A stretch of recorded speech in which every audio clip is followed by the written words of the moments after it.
us tonight. I know, despite the rain, I got caught in the shower, the shower that we just had come through. I'm Natalie Belsky. I'm the director of the Duluth Institute for International Studies, and I thank you all for joining us for our lecture today, the Royal Allworth Memorial Lecture this year by Dr. Douglas Nord, actually the first director of the Allworth Institute, titled Building Bridges, Learning from Duluth's Experiences and Pursuing Community-Based Diplomacy. This is our final event of the academic year, but we will be back in the fall with more exciting events. If you have a minute or on your way out, and if you're open to receiving emails about upcoming programs, please leave your name and email on our sign-in list.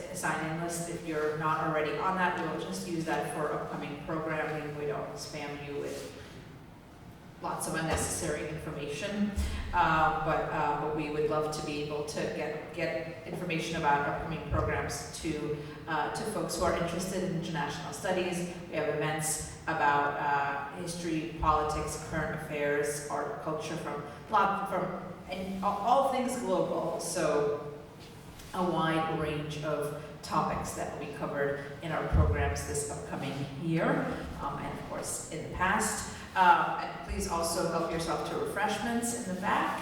And we're very lucky to have Jim from the bookstore who's here selling the books. I know some of you have already purchased a copy, so I encourage you to purchase a copy if you are interested, as I'm sure you will be, and I suspect Dr. Nord will be happy to sign copies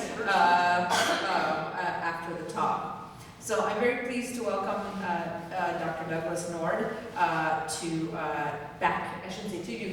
UMD. He is a visiting professor of political science at, is it Umeå University in Sweden. I'm Russian, not Swedish, clearly.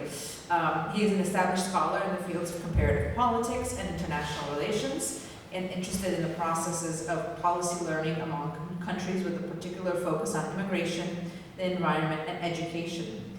He has written extensively of the relations between the countries of the circumpolar north and on the emergence of the Arctic as a central concern of contemporary international politics. This is certainly a particular interest to me because Russians are very concerned about this. Dr. Nord has authored 8 books and more than 100 scholarly articles, studies, and government reports over the past 4 decades. He received his PhD in political science from Duke University in 1979 and undertook his first academic appointment at UMD. During the dozen years he was on campus, he taught courses in international relations, American foreign policy, and international law. He also provided leadership for the effort to provide new international opportunities on campus, establishing the Study Abroad Office and serving as the founding director of the Allworth Institute for International Studies. In fact, earlier today we visited the offices of IPS, International Programs and Services, and Dr. Nord, I think, was very pleased to see that it was no longer just operating out of half of a faculty member's office, and was now in fact a whole suite of offices, and not being done on somebody's free time, so to speak. He was also a member of the City of Duluth Sister City Commission, and of course, one of his most recent publications is Sister City Diplomacy, Community Engagement in U.S.-Russian Relations from the Cold War to Today, from the University of Wisconsin Press, which is the basis for his talk today. And I know he's traveled to a number of locations on this trip to North America. So it's only fitting that he give a talk on this book in the city on which it's largely based. So please join me in welcoming Dr. Nord.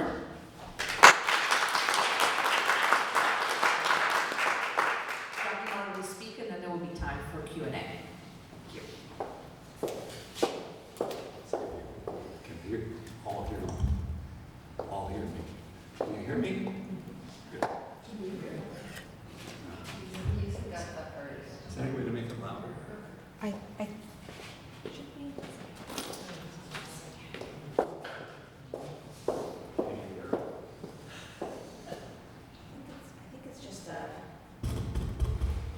maybe just, is that, Closer to it. Yeah, I think that's the only way. Consume it. Yes, thank you for that kind introduction. I'm pleased to be back in Duluth and at UND after several years. And I should note the significance of this room in terms of international education and community-based diplomacy. It was here in this very room that the beginnings of the VEXA exchange took place. We hosted a visit by Sten Lindahl and John Garner, who came from VEXA University, looking for an American partner to exchange with in terms of students and faculty. They came here and they made a presentation in this very room. And after some discussion with myself and a few other faculty members, we thought this was a good beginning point for international exchanges. And we decided to sign an agreement for those types of exchanges. And from there, the city of Duluth came on board. And actually, it was VEXA that was the very first of the sister cities for the city of Duluth. And so it all has its roots in this very room. So you can think about that. Also, on a more personal basis, this is a room in which I often taught Introduction to International Relations. And you can kind of look across the room, and it's been updated since then, and certainly we didn't have this technology. And you can almost see the faces of the students who were there at the time. So it's a bit of nostalgia coming back here after this many years. Also, this evening, I'm remembering those who are no longer with us, but who contributed so much to the international education efforts on this campus, including Walter Baumler, Harriet Bixna, Matt Kaups, Ed Holler, Joyce Benson, and Martha Albert, among others. One of the reasons why I wrote my book was to ensure that their efforts and those of others were documented and recalled. My topic this evening is building bridges, learning from Duluth's experience in pursuing community-based diplomacy. Interestingly, it wasn't the original title for my book. The original title for my book was it's called Sister City Diplomacy, but my title was Building Bridges. But the folks in Madison felt that was too abstract, and perhaps might lead readers to think that the volume was about road construction. So they decided it should be changed to Sister City Diplomacy. And so I had to settle for a photo of the lift bridge on the cover of the volume. However, the central theme of the book remains an examination of how local communities can get involved in diplomacy and the results of their efforts. I think this is an important concern, as the global events of today suggest, that there is a continuing need for active engagement on the part of the public in international affairs, as was the case some 4 decades ago, near the conclusion of the Cold War. My purpose this evening is to trace how such community engagement can take place and what are some of the impacts and challenges of such participation. I also want to consider what are some of the lessons that can be drawn from the Duluth case and identify what I see as some of the necessary requirements for building and maintaining effective community-based diplomacy today and in the future. Both last fall and this spring, I've been visiting various U.S. and Canadian campuses, sharing my thoughts concerning the character of community engagement in global affairs, and telling a particular story of Duluth's involvement in sister city diplomacy over the past several decades. Whoops. If you look at the book, From that table of contents, you can kind of see the items that I address and the way it's set up. It's kind of a chronological discussion in some ways, but also a theoretical discussion of what we mean by diplomacy and how communities get involved in it. Usually at this point, I talk a little about Duluth and its location in the world and its various sister city ties. But I think I can largely dispense with that this evening, as I believe most of you are very much aware of these linkages and the importance of having global connections for this community. Just a quick reminder, however, of what have been Duluth's sister city ties.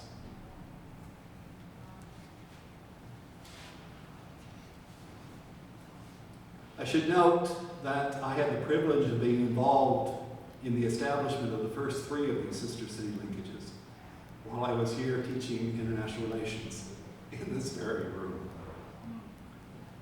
At that time, there was very little consideration in the literature on international affairs regarding the roles that cities and local communities might play in relations between countries.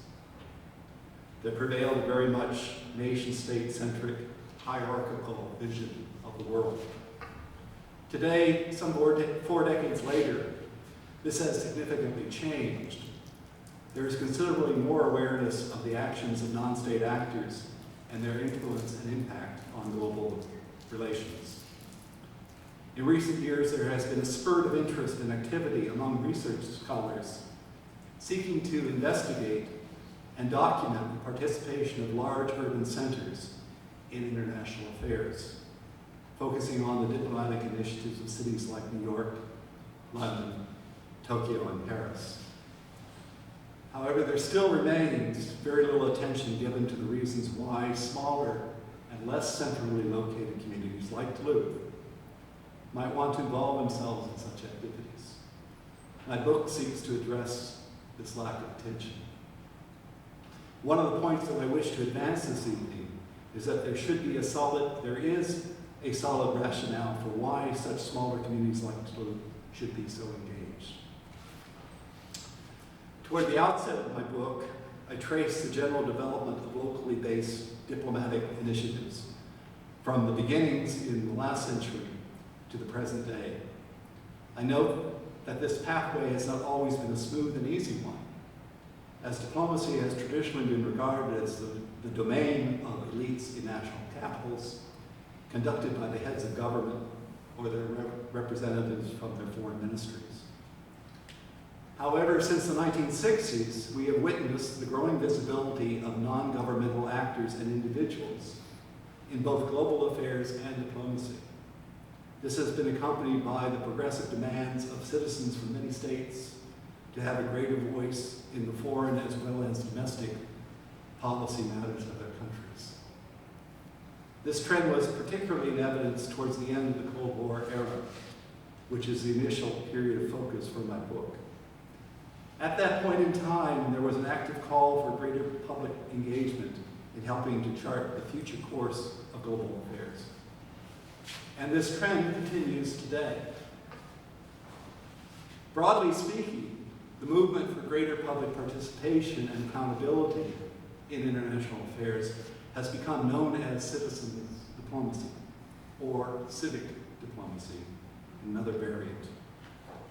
It is something that has been long in evidence in this community and others, and presents itself today in such efforts as the No Kings movement and in current protests regarding the present national administration's immigration and refugee policies. In an earlier period, during the 1980s and 1990s, it was embodied by the nuclear freeze campaign and the efforts to chart creative responses to the ending of the Cold War. I'm going to now attempt to quickly summarize some of the key features of local community engagement and diplomacy before moving on to consider some of the specific consequences and needs of such efforts.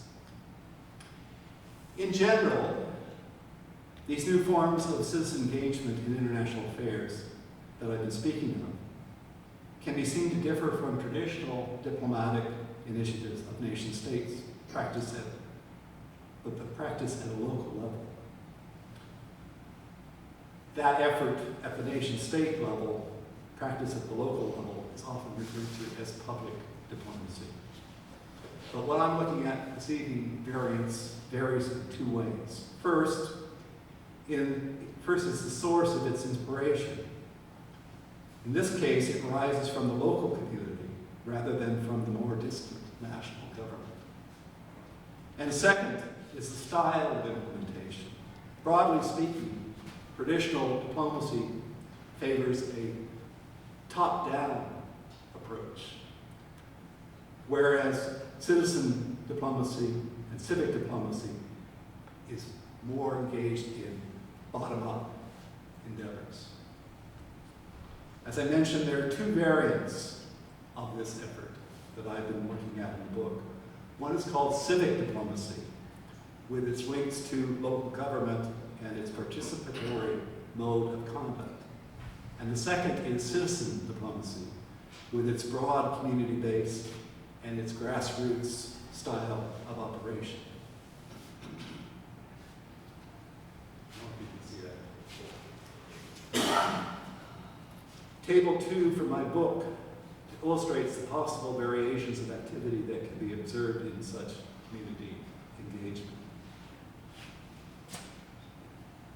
And it talks about, as you see, implementation style and the sources of inspiration, and then gives some examples of each level.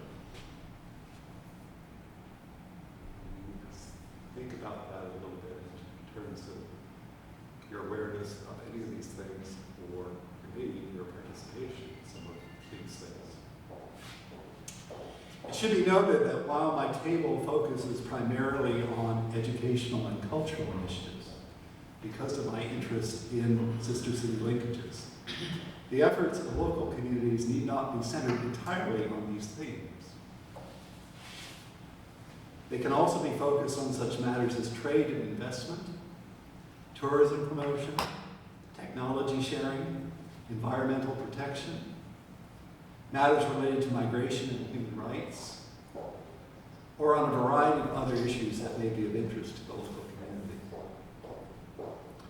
It should also be noted that both types of locally based diplomacy, civic diplomacy and citizen diplomacy, can function in a community concurrently or at a different period of time. Likewise, they can operate in a supportive fashion to one another, or on occasion in a competitive manner. I found in my research that both of these types of behavior were in evidence in Duluth over the course of the Sister City diplomatic initiatives, and I will speak about the results of this a bit later in my presentation. This evening, I'm not going to talk extensively about any of the details of Duluth's Sister City bonds. If you're interested in those, you'll need to read the book to get the particulars. This evening, I am going to talk extensively about how communities get involved in some of these bridge building efforts, and specifically what took place between Duluth and Petrozavodsk during the first decade of their engagement. And I'll do this by showing you another table from my book. This takes the previous frame and fills it in terms of some activities related to Sister Cities linkages with Petrozavodsk. I was just trying to see if we can. I don't know, can you see any of that back there? I'm sorry. I was thinking, see if we can turn off these lights, but I don't think that's an option. It is by no means an exhaustive list of the items that were engaged in, but it gives you a flavor of what was going on at the time. Similar charts could be drawn depicting the activities found in each of Duluth's other sister city partnerships. However, before turning to the main concern of this evening, what can be learned from the experience of Duluth's efforts at community diplomacy, let me take a moment to highlight one other significant feature of community engagement in diplomacy. And that is the degree to which both local and external forces shape its development. A good portion of my book is devoted to sketching the impact of each of these types of influence. It has been observed by many analysts of traditionally practiced diplomacy that the influence of local forces may not always be accounted for, either in its formulation or its implementation. The capabilities, the needs, the aspirations of local communities are often ignored by national policymakers when they consider or undertake specific diplomatic initiatives. However, such factors can be of great importance to their ultimate success and can be seen to significantly limit or advance their diplomatic goals and objectives. The obverse is also true. Community-based diplomacy does not operate in a vacuum, nor with a free hand. It is often shaped dramatically, for good or ill, by external forces operating within the larger nation-state or in the international community.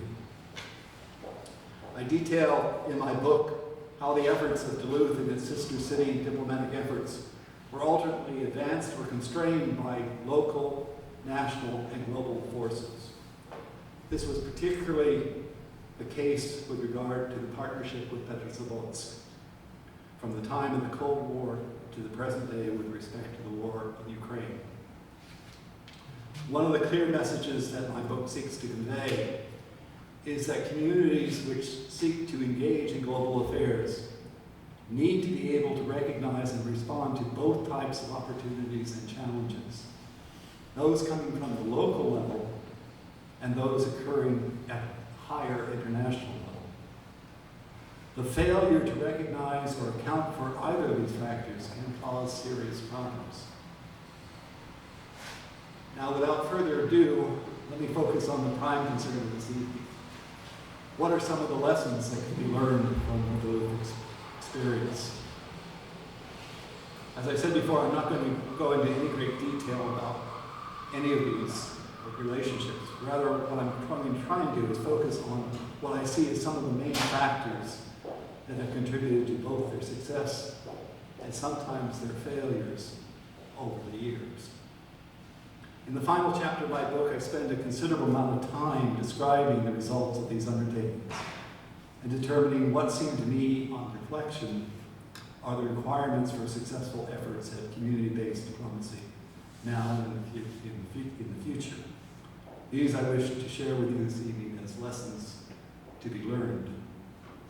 Let me preface my remarks with a statement that I offer these thoughts as a scholar and a researcher, and not as a current member of your community.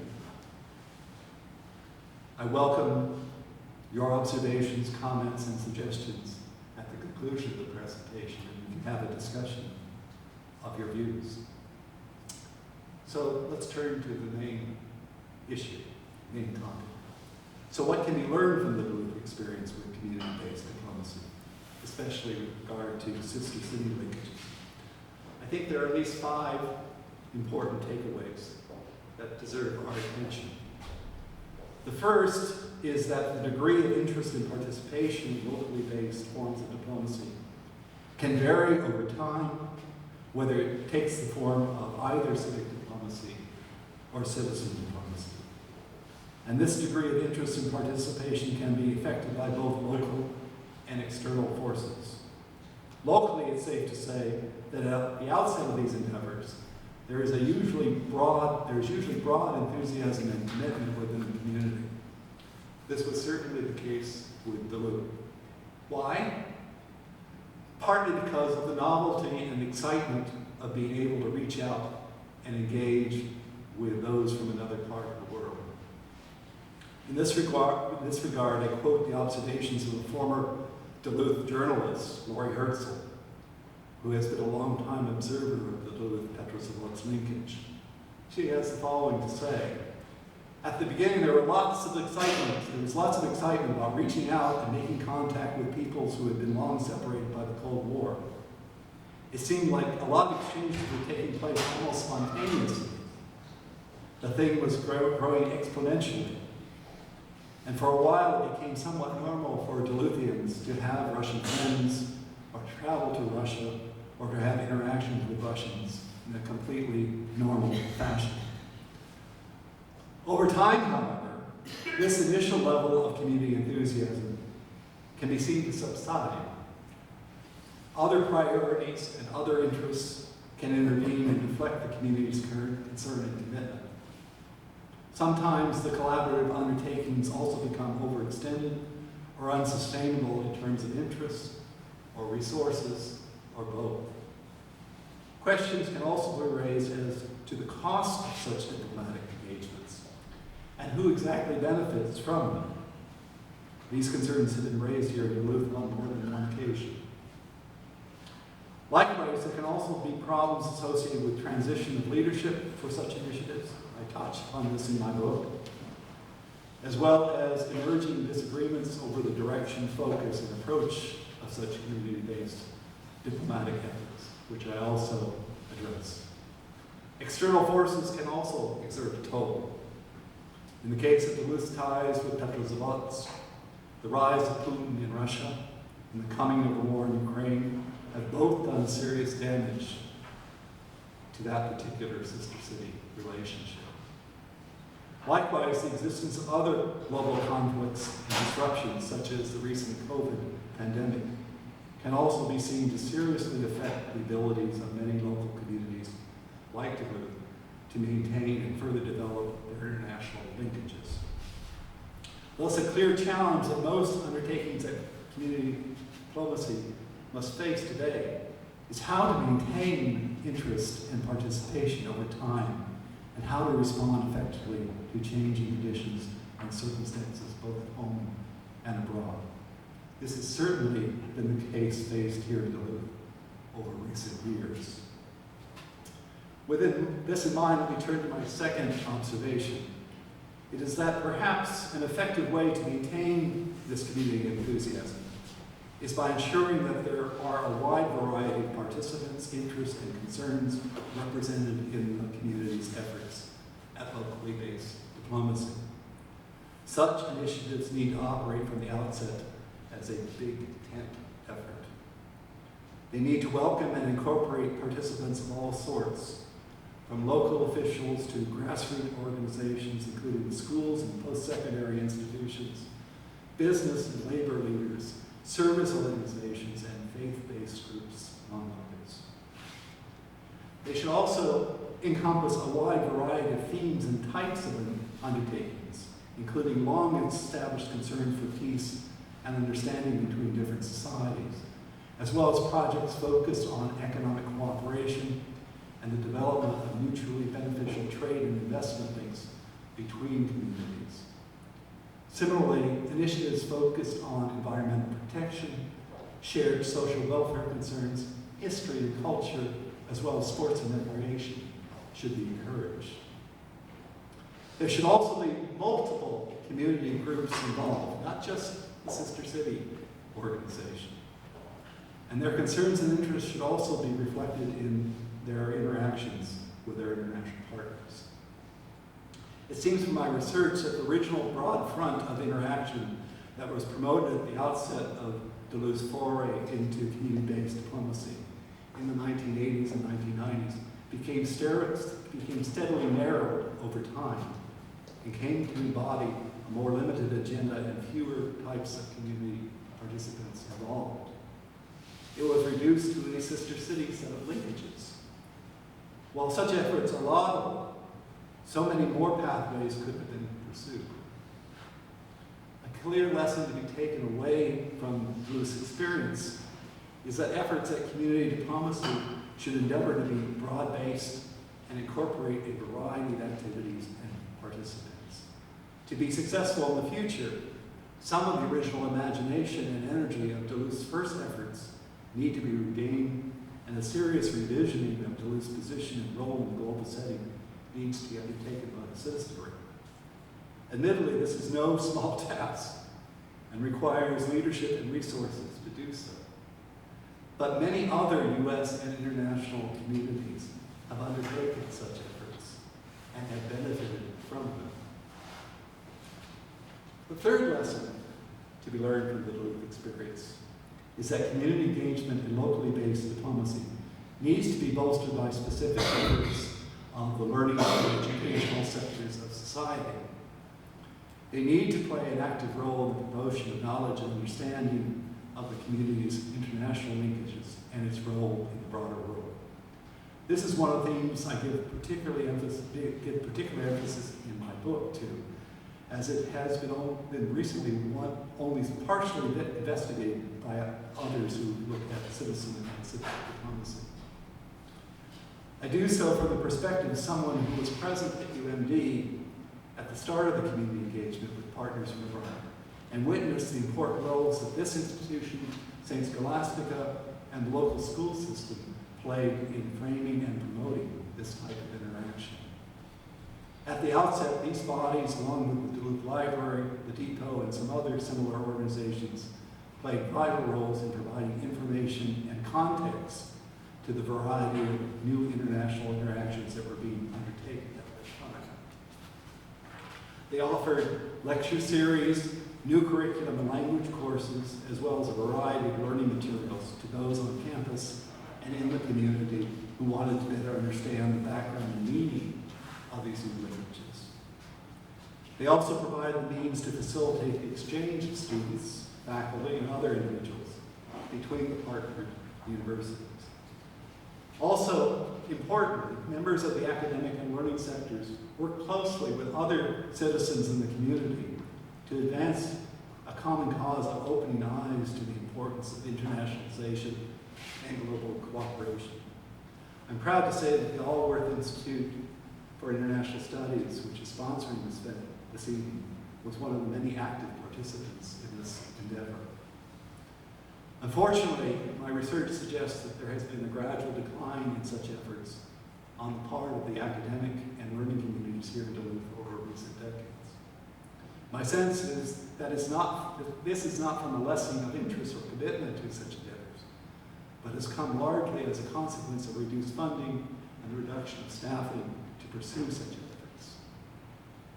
Over the long term, this can be have a detrimental impact on both the capabilities of these bodies to perform their own internationalization efforts, as well as they're making important contribution to the broader community's undertakings in the area of locally based diplomacy. As an example, I learned in my research that both UMD and Scholastica no longer offer courses in Russian language. While unfortunately this is a nationwide trend, the continuing absence of such instruction is particularly harmful to efforts within the wider Duluth community to revive its relationship with Petrozavodsk. It also raises some serious questions and concerns regarding what is being done to prepare the next generation to understand and engage with Russian society once Putin and his cronies are no longer there. Clearly, one of the challenges confronting a community's engagement in local diplomacy is its ability to provide a knowledge base to facilitate international partnerships.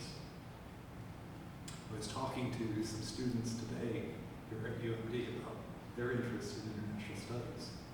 And one of the sad developments they told me is that the international studies program will no longer exist here at UMD in another year or so. And that's rather discouraging. A fourth lesson that I would like to share with you this evening relates to the need for an effective and ongoing organizational framework to facilitate local community engagement in diplomacy.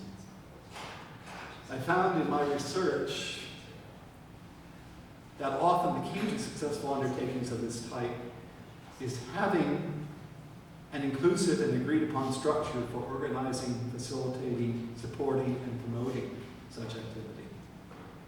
Usually this comes in the form of a partnership between local government and various community groups interested in taking part in these efforts.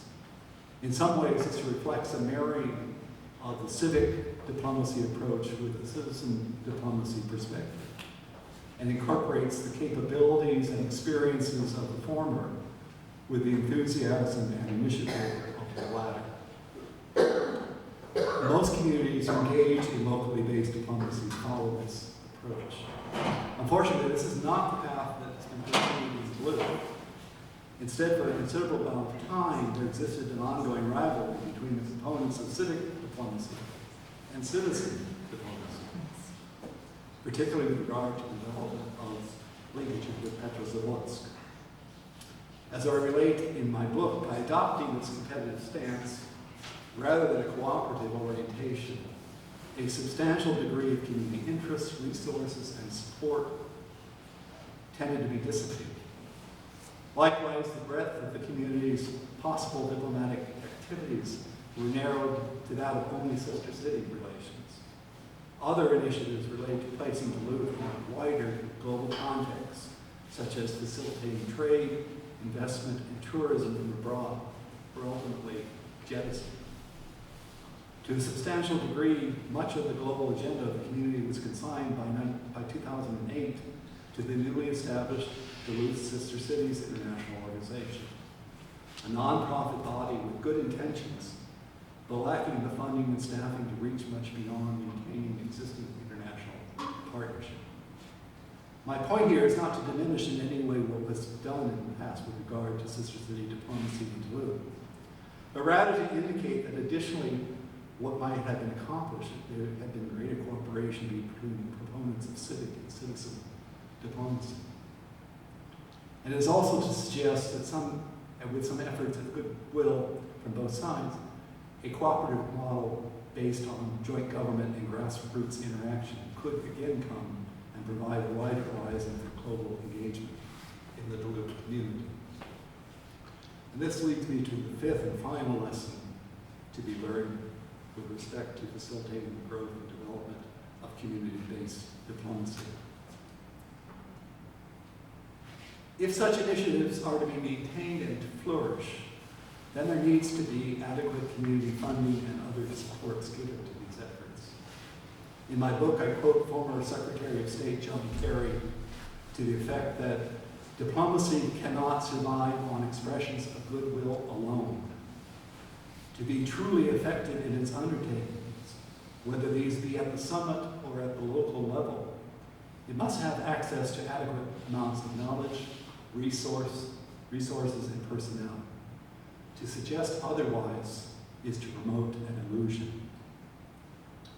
With this in mind, I argue that if local communities wish to have an enhanced voice and impact in global affairs, they need to put their money where their mouth is. They need to invest in the efforts that actually bring this about. This includes ensuring that local and regional governments become informed about international issues that affect the community. It also means encouraging that these same officials begin to allocate funding and adequate staffing support to engage in broader global efforts with the global community. The same level of demonstrated commitment needs to come from the private sector as well from various community organizations and institutions which have an interest and concern tied to the global community. It also requires that individuals like yourselves join and participate in organizations like Duluth Sister Cities International that seek to provide real international opportunities and insights for the community. We can no longer expect that manna from heaven is going to appear and support such causes. Resources must increasingly come from the community itself. And this is one of the central messages of community engagement in international affairs today. To actively apply the old slogan of think globally and act locally. And it means starting to do so today, not at some distant future. In addition to these 5 lessons to be learned from the Duluth experience in community engagement and international affairs, I can also provide you a few specific observations regarding the establishment and operation of sister city connections. The first of these is that such linkages work best when there are some commonalities such as geographic location, historical connections, common interests, or shared societal concerns and aspirations between the partners. These provide the basis for sustained discourse and collaboration. It seems to me Duluth was quite wise to select for its first international partners other cities located on the shores of lakes and which were equally committed to environmental stewardship and peace-building efforts. Additionally, in choosing partners like Thunder Bay, Vecchia, and Petrozavodsk, they were connecting with other northern cities who understand the challenges of a harsh climate and a resource-based economy. Likewise, these communities are linked by bonds of migration and family connection. The shared history of Finnish migration, along with a mutual experience of the Cold War, helped to create a sense of commonality between Duluth and Petrozavodsk in the first years of the partnership. Likewise, the historical large flow of Scandinavian migrants into this region helped to set up a solid foundation for the links with Växjö. It was from there in Småland in Sweden that a considerable number of Swedish immigrants came to Minnesota. And it is in that community that the Swedish Immigrant Institute maintains the records of their departures while also investigating challenges associated with global migration in the contemporary world. My research suggests that it is not particularly useful to select a sister city on the basis of passing newsworthiness. Countless relationships have failed on the basis of someone in the community thinking it would be an excellent idea to partner with a war-torn city at the opposite end of the globe and never bothering to investigate the real potential for collaboration or common purpose between the two municipalities. This is not to say that cities should never consider challenging partnerships. When I served on the Sister City Commission in Dayton, Ohio during the early 2000s, we proudly pointed to the fact that our most active municipal relationships were those with Sarajevo in Bosnia and Herzegovina and with Monrovia in Liberia.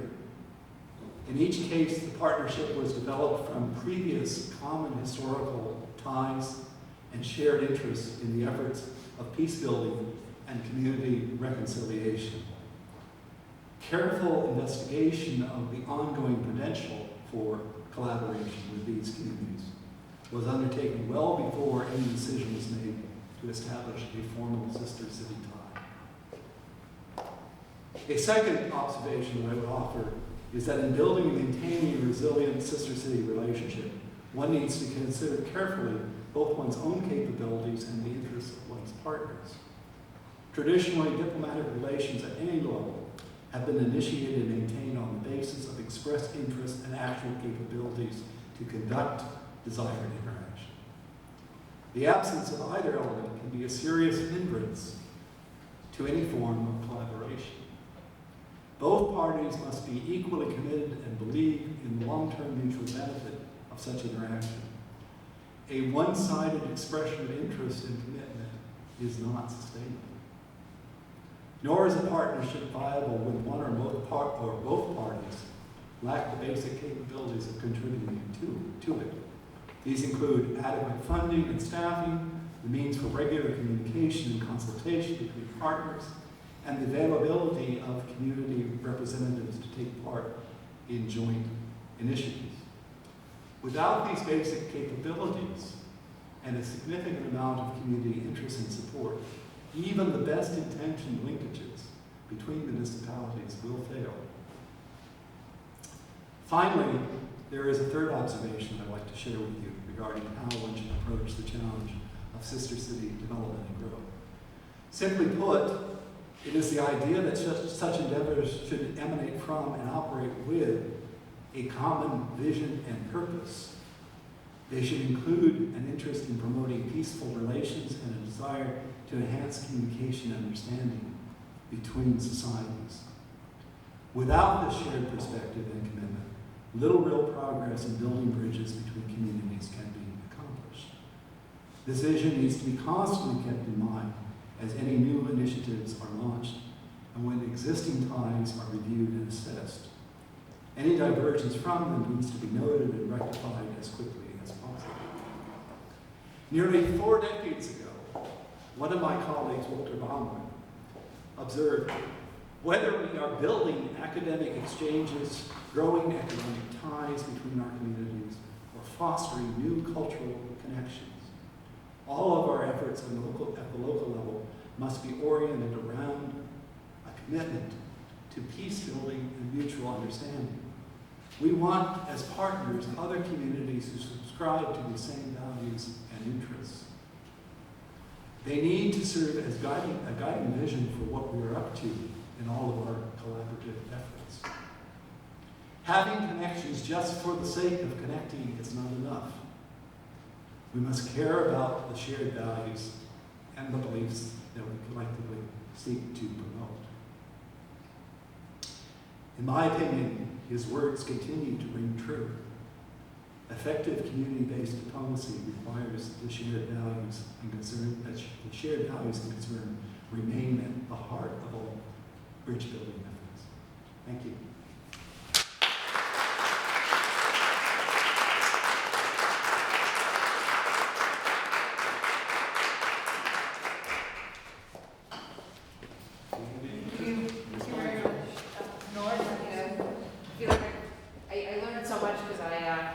I was always interested in this idea of sister cities, but I never really understood how it all came together. In our conversations today, it really helped enlighten that for me. I'll open it up to, yes. Dr. Nord, I was one of, after Brooks Anderson, I was one of the beginning people to represent education and labor in Men's Spot. I brought you a souvenir from my trip in '88. Thank you very much.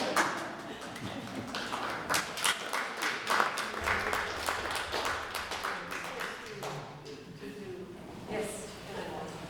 How would you describe the communications between Petroskabelsk and Duluth these days? Well, there are others in the audience who could probably do a better job than I. What address in the book is the problem that has happened since the rise of Putin. And it's become a political question in Russia to have these types of contacts. It's very difficult to engage in any type of open discourse. You can do some things if you're lucky by email. When I was doing interviews for the book, the thing that was constantly told to me is they didn't want it attributed to what they said. And that's a real problem. In some ways, it signals that the Cold War is not over. And until there is much more free, open, democratic Russia, it's going to be difficult to maintain those connections. But others here, including Tom and Brooks and some of the others, could probably speak more directly to current connections with Petroskabelsk. Well, I could say a word about that because I've been involved in it when I was just a gleam in Brooks Anderson's eye. About 2019 or so, I remember being at the university in Petrozavodsk and being told by a high-level administrator there that they want nothing more to do with us. And I don't take that personally. That was just a reflection of the political realities now.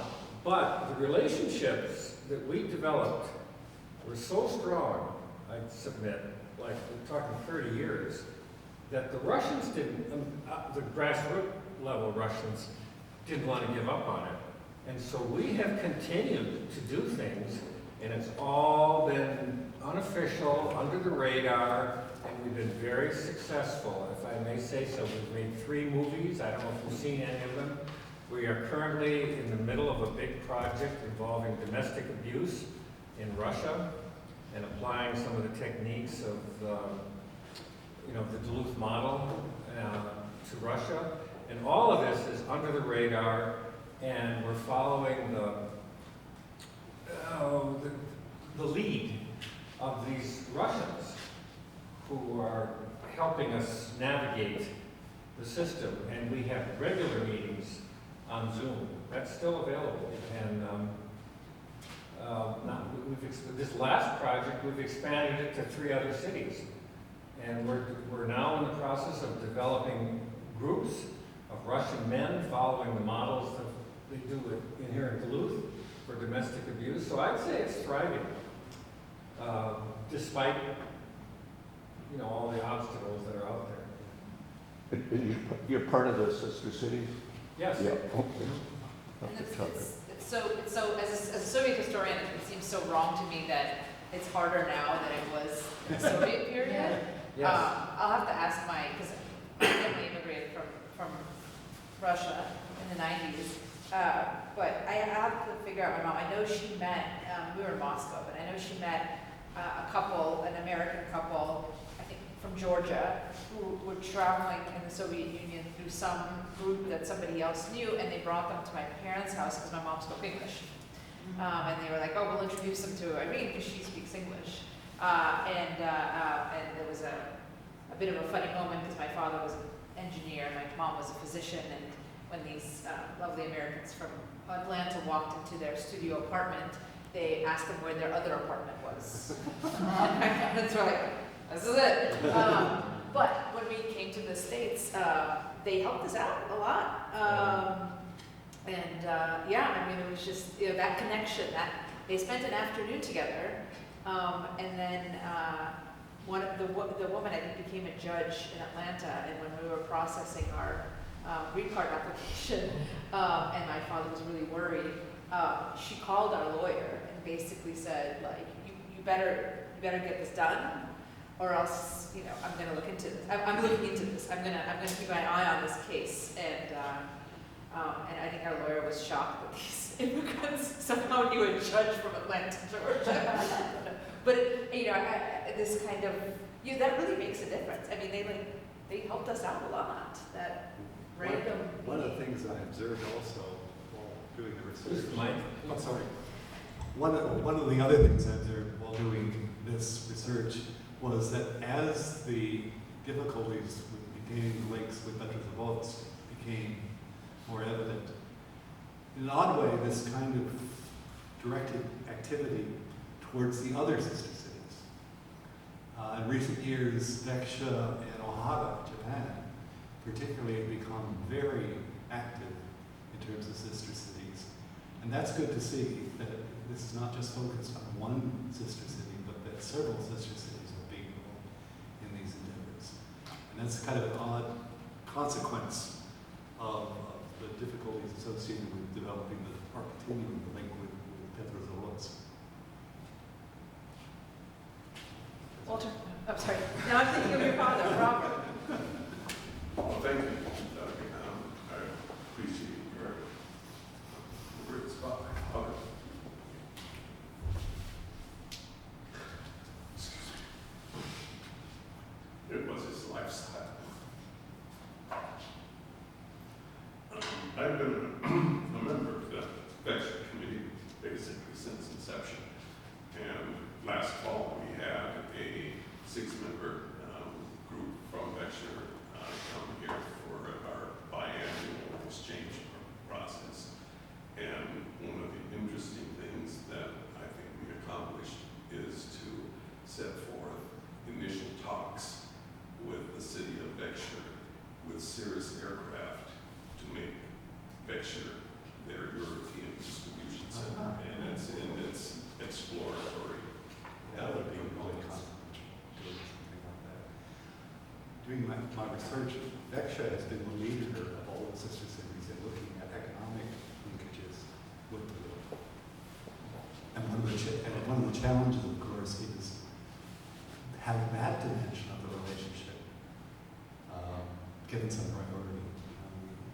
We always talk about peace and mutual understanding, which are very important, but having economic ties with other partners abroad and facilitating resources coming into Duluth from those partnerships allows, I always think about this in terms of students, allows students who graduate from UND to potentially have a job here in Duluth if they want to stay in Duluth. That's been kind of the irony, I think, of much of my efforts and those of others here at UMD in the international area. We try so hard to find opportunities, but there are just not that many in the local area for someone who's kind of a specialist in international affairs. They go on and do great things in other parts of the country. It would be nice to keep them here in Duluth if that's their choice. Other questions? Yes. I would like to ask you about a generational issue, because if you look at all of us in this audience, except for some people here, we're all older. Yeah. And how, any ideas of how to ignite younger people, and maybe it's sister cities there are more younger people involved that I'm not aware of, but mostly it's, what my experience, it's middle age and up. Yep. Middle age is up too, but what are your thoughts on that? Yeah, it's a big challenge because, as we know, many nonprofit organizations are run by people of our age. And as we get older, we don't have the energy nor the time nor the ability to do this. So what are we doing to bring the next generation in? One of the things I highlight in the book is some of the new things that the Sister Cities International are doing to focus on youth agendas, things that youth in Duluth are interested in, not so much what we think would be great to do, but what the young people think are great to do. But I also point back to institutions like this. This is where many of those students are going to get their first awareness of international affairs. And so what are we doing here to support those students? And it is sad to see decline in foreign language instruction on this campus, to decline doing away with the international studies major. That's not good, and it's kind of very short-sighted, I think. As I mentioned, in terms of not having Russian being taught on the campus, Putin's not going to be there forever, and the current president's not going to be here in the United States, not going to be there forever. And what are we preparing for when those times come, and the next generation to take a leadership role? So part of it is getting resources to the young, and also listening to what the young say they want to do. Not so much what we think they should do, but what do they want to do. I noticed in both the O'Hara and the Beksha exchanges, there were a lot of student and young people, not just university students, but even younger, being involved in those activities. And I think that's great. That's where you begin the process. Just our conversation today, earlier, just a few students, but they were really interested. And I think there are students to tap into it, and I think, I don't know, my sense is that they're really interested in those kind of real connections rather than, like the social media type connections, which are somewhat superficial, but I'm an expert. Where I'm seeing growth is in the arts community. And I'm seeing it in our international quilt shows. We have people from all over the world, a lot from Japan exhibiting. We're finding student artists that come and show their work. And I'm glad, because we need to focus on not my age. No, and we've got to think about youth. I was a teacher. That's why I will promote youth all of the time. Other questions? If not, I have a question for you. One of the questions I get regularly when I make this presentation is, isn't Sister Cities an artifact of the past? Isn't it something that just existed in the 1980s and 1990s to facilitate interaction between communities? Now that we have fantastic technology and communication abilities, do we really need sister cities to perform a role? Can we not just be our own diplomats and interact through the technology and through the communication links? And I've got this question several times. I'd be interested in, I have my own response, but I'd be interested in hearing what you think about that. I think the internet has been either a hope or a hindrance. I think there's no substitute for the in-person interaction, both in the classroom and in the real world. When I learned Russian well here in the late 1980s and early 1990s, it opened for me a whole world when I traveled there. My daughters now will communicate with their relatives in Russia no matter what it takes. They'll use a VPN over there. I find my niece has to speak with a different voice if she feels there's any risk of her being overheard. But when she's on the VPN, she's going to say what she thinks. She said before, Karelia is a big gulag. That takes guts. And that's what young people feel over there. And it really makes me sad to think that that's what they face. But it is. I'm going to pick on you, Dan. Did you have thoughts on this? Right, so we do have a lot of Sister City activity that focuses on youth already. Right. So that, I think, balances out some of the arguments you made. We touched on that already. I do think that your main argument addresses the question of the focus on peace exchange. And I think you're quoting directly from the Sister Cities overarching organization there. So the charter for Sister Cities around the world is to do a multi-dimensional exchange across all sectors, and everyone who works at the Sister Cities knows that, but the people that work there are opportunistic. Yeah. So I guess I would turn the question back on you. You suggested that small cities have real opportunity here at the beginning of your talk, and then at the end of your talk, you noted that there needs to be investment. Yes. And that sounds like a difficult proposition. It is. It's precisely the small cities who increasingly lack the traction with their tax-paying citizenry to make those investments. So I'd be interested to hear how you suggest small cities balance that difficult tension. Two things. One is as I said, I don't want to neglect or downplay the impact of the Sister City organizations. Neglect or downplay the impact of the Sister City organizations. They do a wonderful job. And I would love to see other organizations in the city of Duluth be involved internationally as well. Not to just focus it on the shoulders of one organization, to try and do all of this. And there are many opportunities in trade and investment that could be pursued by other actors here in the Duluth community. The issue of resources is always a challenging one. When I first came to Duluth, one of the things that struck me as not a native of Duluth, or actually Minnesota, was how the city paid no attention to its lake. It had its back turned to its lake. And then all of a sudden, and I talk about this in the book, we had a political administration, city government, who said, it's time to turn that around. And it's time to think about the lake as a resource, and to note that a lot of international traffic comes through that lift bridge every year, and to push that vision of Duluth as a participant in the broader global community more effectively. As a smaller community, we don't have the large base of financial resources as exists in the Twin Cities, for instance, or other metropolitan areas. But we should do what we can to contribute to such efforts. And notice how I'm saying we. You. I have my own challenges in my own local city.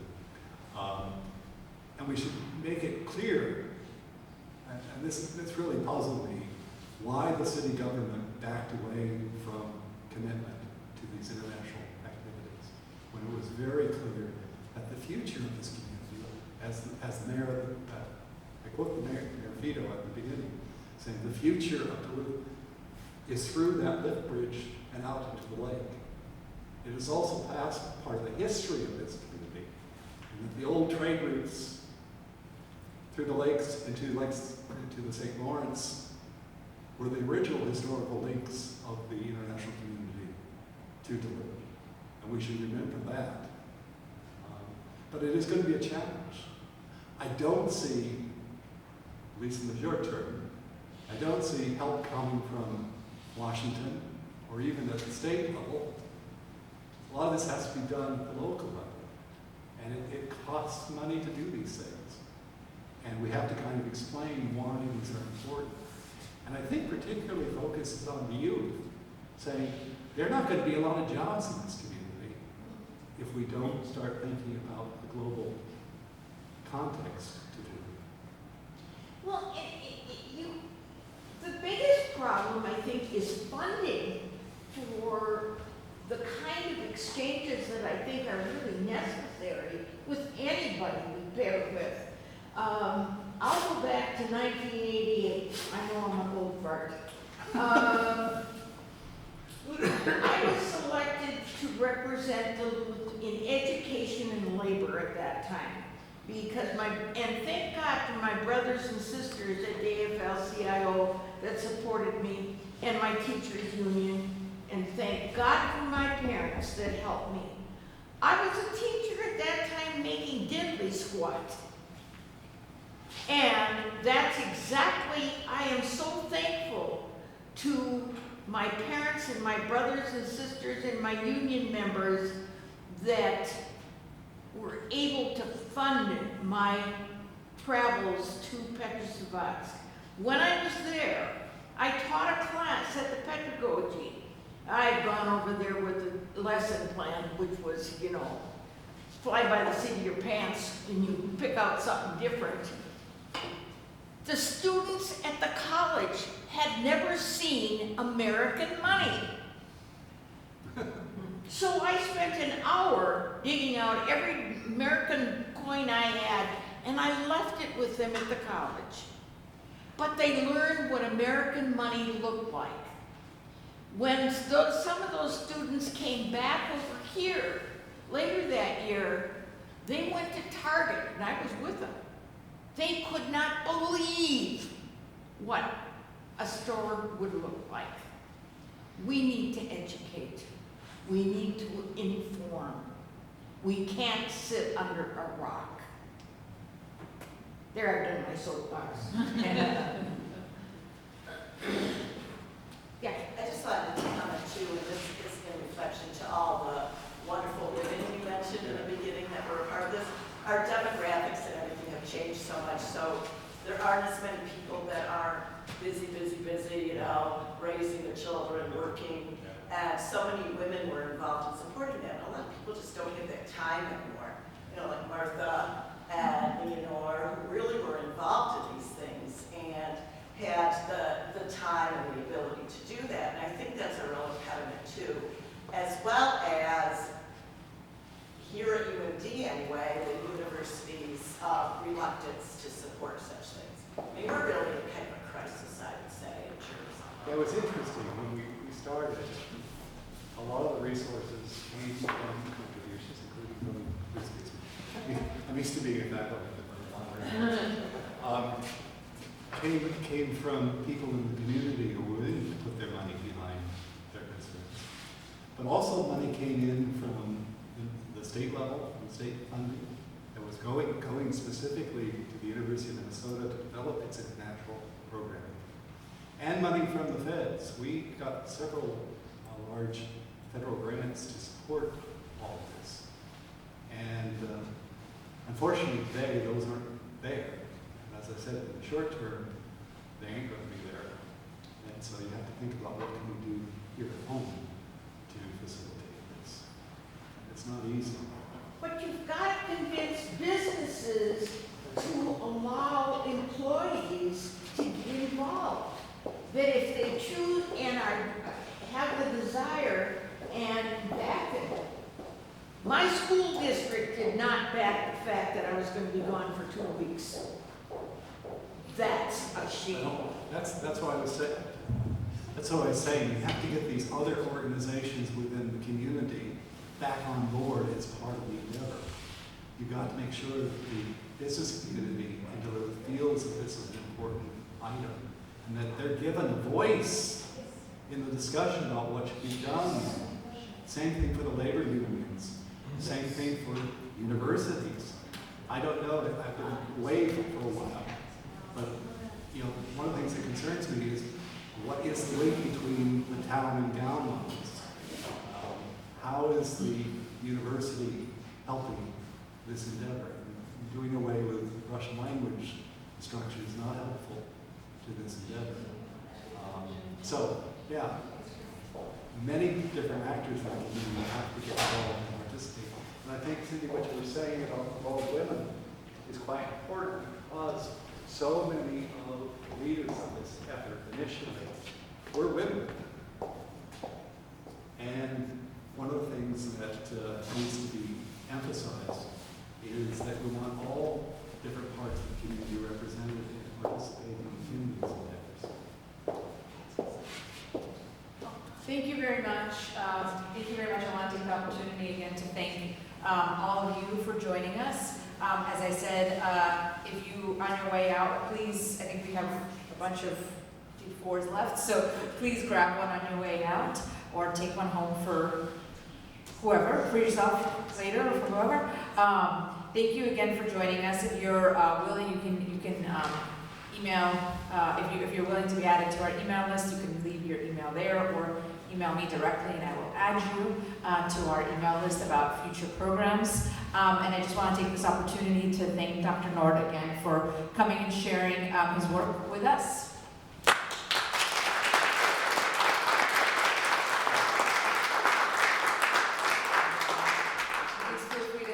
Book signed or purchase a book and have it signed. It's funny, when I was lecturing as a professor in this room, I never got it.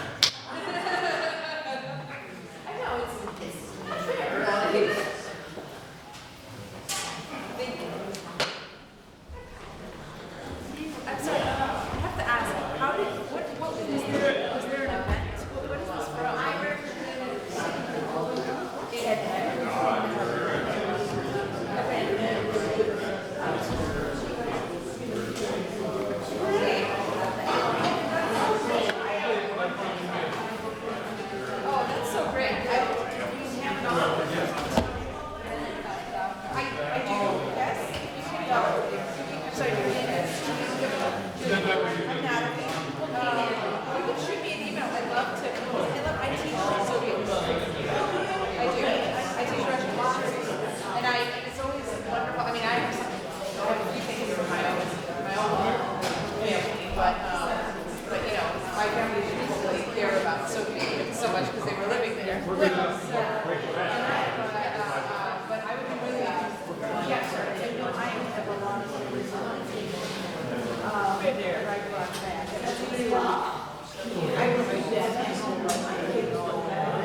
Yes, 8 o'clock.